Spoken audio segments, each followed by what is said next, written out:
বিশুদ্ধ খোৱা পানীৰ বাবে হাহাকাৰ লোণপুৰীয়া গাঁৱত। সমাগত পঞ্চায়ত নিৰ্বাচনত বিপাঙত পৰিব পাৰে শাসক বিৰোধী। এখন গাঁৱৰ ৰাইজে লৈছে বিশেষ সিদ্ধান্ত। বিশুদ্ধ খোৱা পানীৰ সুব্যৱস্থা নকৰিলে ভোট বিচাৰি নাহিবলৈ হুংকাৰ ৰাইজৰ। হয়, শিৱসাগৰ জিলাৰ পুৰণি আমগুৰি সমষ্টি আৰু বৰ্তমান নাজিৰা সমষ্টিৰ অন্তৰ্গত নামতি দলগাঁও পঞ্চায়তৰ অন্তৰ্গত ঢুলীয়া নতুন লোণপুৰীয়া পানী যোগান আঁচনিৰ ৰাইজৰ ক্ষোভ দেখিবলৈ পোৱা গৈছে। সমাগত পঞ্চায়ত নিৰ্বাচনৰ বৰ্জনৰ হুংকাৰৰ লগতে ৰাজনৈতিক নেতাৰ প্ৰৱেশত বাধা দিয়াৰো হুংকাৰ ৰাইজৰ।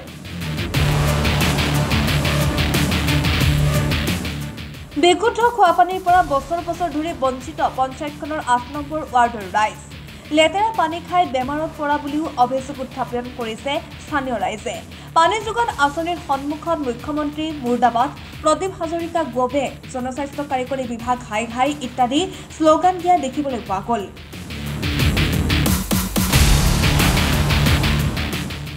কেন্দ্ৰীয় চৰকাৰৰ অভিলেখী আঁচনি জল জীৱন মিছনৰ আঁচনিৰ পৰা বঞ্চিত এই গাঁৱৰ লোকসকল, যাৰ বাবে ক্ষুব্ধ ৰাইজে তলা ওলমালে পানী যোগান আঁচনিত।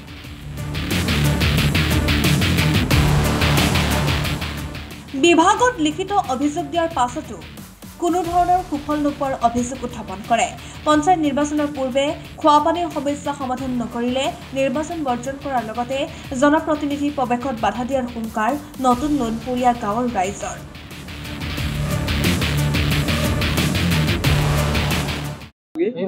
আমাৰ এইটোৰ নাম হৈছে ঢুলীয়া লোণপুৰীয়া পানী যোগান আঁচনি। সমস্যাটো কি হৈছে? সমস্যা হৈছে এইটো প্ৰায় 1.5 বছৰ 2 বছৰ পৰা পানী যোগানৰ হেৰিটো ভালকে দিয়া নাই আৰু আমাৰ বহুত মানুহে ঘৰে ঘৰে পানী যোগানৰ টেপ পোৱা নাই আৰু নলা ফাটি আছে, তাক ভালকে জইন কৰি দিয়া নাই আৰু যি জইন কৰি দিছে বাৰে বাৰে ৰাইজ যায়। আমাৰ গাঁৱৰ ল'ৰাই গৈ পিনি তাক ৰবৰ বান্ধি পানী মেৰিয়াই আমাক পানী খুৱাইছে আৰু যি পানী গৈছে হেৰিয়া ফাকে চব বেয়া পানী গৈছে। আমি ভাল পানী খাবলৈ পোৱা নাই। পানীৰ অভাৱত আমাক সৰু সৰু ল'ৰা ছোৱালী বেমাৰ হগনি ছাগনি হৈ গৈছে। কিমান দিনৰ পৰা হৈ আছে এই সমস্যাটো? এই সমস্যাটো প্ৰায় 1.5 বছৰ 2 বছৰ পৰা চলি আছে। ইমান আমি কমপ্লেইন দিছো, তাকো আমাৰ সেইটো সমাধান কৰি দিয়া নাই। আপোনালোকে বিভাগক জনাইছে? আমি বিভাগক জনাই আছো। কি কয় তেওঁলোকে? কি কয় তেওঁলোকে? হ'ব হ'ব বুলি কয়। আমুক বাৰে যাম তামুক বাৰে যাম কৈ থাকে, কিন্তু আজিলৈকে সেই বাৰ আহিয়ে পোৱাহি নাই।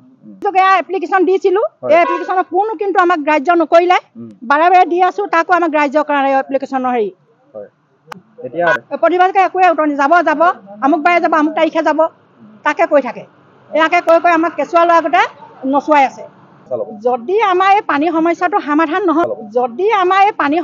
সমাধান নহয় তেতিয়া আমি এই পঞ্চায়ত ইলেকশ্যনৰ যিখিনি বিভাগীয় মানুহ আহিব, আমি সেই মানুহখিনিক আমি ভোট বৰ্জন কৰিম আৰু আমি সোমাবলৈ নিদিম। আমাৰ ফালৰ পৰা সোমাবলৈ কোনো পৰ্যায় নিদিম যেতিয়ালৈকে আমাৰ পানীৰ যোগানটো ভালদৰে আমাক ক্লিয়াৰ কৰি নিদিয়ে। হয়, সমস্যা মানে আমি জনস্বাস্থ্য কাৰিকৰী বিভাগত আমি নিজে গোটেই ৰাইজে পইচা তুলি মেলি তাৰমানে আমি গোটেই মানুহখিনি গৈ তাত কমপ্লেইন দিছিলোঁ। কমপ্লেইন দিয়া ডেটটো হ'ল 11/7/2024। তাত ক'লে যে আমি সম্পূৰ্ণ ইয়াত যিটো কণ্ট্ৰেক্টৰ বিভাগে যিটো পে'মেণ্ট পাব লাগে অলৰেডি বন্ধ হৈ আছে। এই পইচাটো এতিয়ালৈকে মুকলি কৰি দিয়া নাই। আপোনালোকৰ কামটো এসপ্তাহৰ পিছত সমাধান কৰি দিম আৰু যদি সমাধান নহয় তেতিয়াহ'লে আমাৰ যিটো তেওঁলোকে পাবলগীয়া ধন সেইটো সম্পূৰ্ণ বন্ধ হৈ থাকিব। কিন্তু আজি 1.5 বছৰ 2 বছৰে হ'ল আমি সম্পূৰ্ণ গেলা পানী খাবলগীয়া হৈছে গোটেই ৰাইজে। গতিকে আজি আমি গোটেইখিনি এটাই সংকল্প লৈছোঁ, আমি যেতিয়ালৈকে আমাৰ সেই গাঁওখনে পানী নাপাব তেতিয়ালৈকে ইয়াত কোনো গাঁৱে পানী নাপাব। এইটো বন্ধ কৰি দিয়া হ'ব। দ্বিতীয়তে হ'ব, ইয়াত এতিয়া কোনো ৰাজনীতি মানুহ ইয়াত সোমাব নোৱাৰিব। এইটো আমাৰ স্পষ্ট কথা। লোণপুৰীয়া আৰু ঢুলীয়া যিটো পানী যোগান আঁচনি আছে, এইটো সমস্যা এতিয়া সমস্যা নহয়। এইটো সমস্যা আগতেতো আপোনাৰ এই যিটো স্কিম আছিলে বন্ধই হৈ আছিলে সম্পূৰ্ণ। তাৰ পাছত যেতিয়া চৰকাৰে ইয়াক মেৰামতি কাম কিছুমান আৰম্ভ কৰিলে, তাৰ পাছতো আমি ইয়াত মানে বিভিন্ন সমস্যা আৰু এই সমস্যাসমূহৰ বিষয়ে ইয়াত যিজন নিতু গগৈ আছিলে, তেখেতৰ নাম, যিজন ইঞ্জিনিয়াৰ আছিলে, সেই ইঞ্জিনিয়াৰজনক আমি ফোনযোগে বহুবাৰ অৱগত কৰিলোঁ। কিন্তু অৱগত কৰাৰ স্বত্তেও তেওঁ কোনো ধৰণৰ আমাক গুৰুত্ব নিদিয়ে। নে কণ্ট্ৰেক্টৰৰ লগত তেওঁ কিবা গোপন বুজাবুজি আছে আমি সেইটো নাজানো। যদি তেওঁলোকৰ কিবা গোপন বুজাবুজি থাকিবও পাৰে স্বত্তে, কাৰণ ইমান কোৱা স্বত্তেও এখন ৰাইজে তেওঁক যোগাযোগ কৰা স্বত্তেও তেওঁ কোনো ধৰণৰ ব্যৱস্থা নল'লে। তাৰপাছত আমাৰ গাঁৱৰ যুৱকসকল লগ হ'লোঁ, লগ হৈ আমি SDO ছাৰক যোগাযোগ কৰিলোঁ। তেখেতে আমাক এটা কথা ক'লে যে এসপ্তাহৰ ভিতৰত আমি কামটো কৰাই দিম, নেক্সট এসপ্তাহৰ ভিতৰত যাম। তাৰ পাছতো তেখেতৰ লগত এবাৰ দুবাৰ নহয়, কমেও 7-8 বাৰ মই ফোনত যোগাযোগ হৈছোঁ। কিন্তু তেখেতে কি কয় মই 700 স্কিম চাব লাগে হয় 700 স্কিম চাই তেওঁ আহিব নোৱাৰে মানিছোঁ তেওঁক তাৰ সত্ত্বেও আমি কৈছোঁ যে ছাৰ আপুনি এদিন আহিব আহি পেলাই আপুনি কিবা এটা আমাক ব্যৱস্থা কৰিব তাৰপাছত তেখেতে কি কৰিব এজন মিস্ত্ৰী পঠিয়াব যিটো আপোনালোকে যদি সংবাদ মাধ্যম গ'লে দেখিব তাৰ কানেকশ্যনটো এইটো চৰকাৰী ড্ৰয়িঙৰ মতে কাম হয় কিন্তু যিটো মানে তাত কানেকশ্যন হৈছে সম্পূৰ্ণ কানেকশ্যনটোৱে ভুল কানেকশ্যন আৰু দুডাল ৰবৰে এটা পানী কি কানেকশ্যন ৰবৰ ৰাখিব পাৰিব নেকি গোটেই সম্পূৰ্ণ তাত ৰবৰ ক'ৰবাৰ আপোনাৰ ফটা বস্তা সেইবিলাকে বান্ধি লৈ পেলাই তেওঁলোকে ব্যৱস্থা কৰে তাৰ সত্ত্বেও বিভাগীয় দুজনমান তাৰ ব্যক্তি পঠালে সেইকেইজনে আহি পেলাই তেতিয়া আমাক কৈছে যে এই কামটো আমি দুদিনৰ পাছত কামটো কৰি দিম এইটো সম্পূৰ্ণ মানে যিটো প্লাষ্টিক PVC পাইপৰ মতে নহ'বই সেইটো GI পাইপ লগাব লাগিব আৰু GI পাইপৰ ইয়ালৈ আহিলে বুলি শুনিলোঁ GI পাইপডাল কিন্তু দেখিও নাপালোঁ বা হেৰিও নক'লোঁ কিন্তু তেওঁলোকক তাৰ কৰা স্বত্তেও তেওঁলোকৰ নিজৰ মতালিত থাকে নিজৰ মতালিয়ে তেওঁলোকে কি হৈছে এটা চেলেঞ্জ কৰাৰ নিচিনা আমাৰ লগত হৈছে কিন্তু এখন ৰাইজৰ তেওঁলোকৰ অভিযোগ দিয়া স্বত্তেও একো ব্যৱস্থা গ্ৰহণ নকৰিলে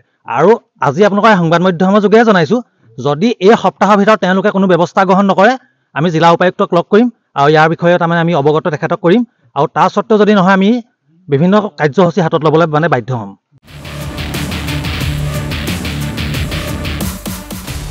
গেলেকীৰ পৰা Wahid Ali report Republic news